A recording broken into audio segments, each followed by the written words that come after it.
Shalom bien-aimé dans le Seigneur. Ici l'homme de Dieu, Guy Zendon.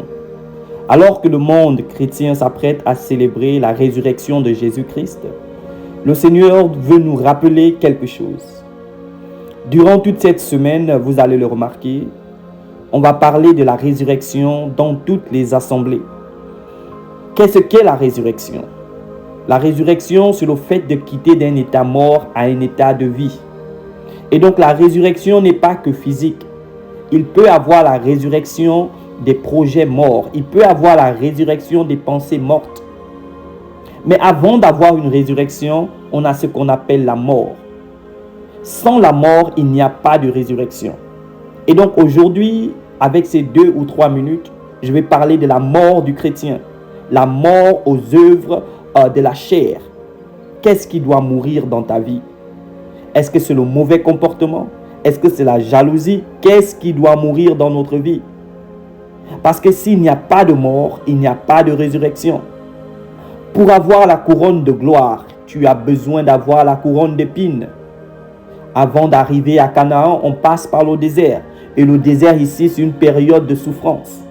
C'est une période que tout le monde fait ce que le monde nous dit de faire, mais toi tu te mets à part.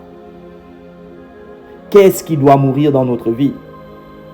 La parole de Dieu nous dit dans le livre de 2 Timothée, chapitre 2, au verset 11 et 12.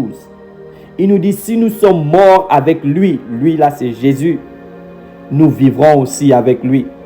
Si nous persévérons, nous régnerons aussi avec lui. Et aussi la marque une condition. Ce qui veut dire, si on ne le fait pas, on n'aura pas certains résultats. Donc alors que nous nous apprêtons à célébrer ce jour glorieux qui représente la résurrection du chrétien, le Seigneur t'appelle à refléter dans ta vie qu'est-ce qui doit mourir. Et la mort de toutes ces choses passe par le Saint-Esprit.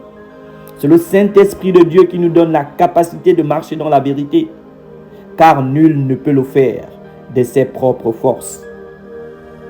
Laisse le mensonge, laisse la tricherie. Le Seigneur te bénisse. Père éternel, nous te remercions encore pour ce jour. Nous te bénissons pour tout ce que tu as prédit dans nos vies.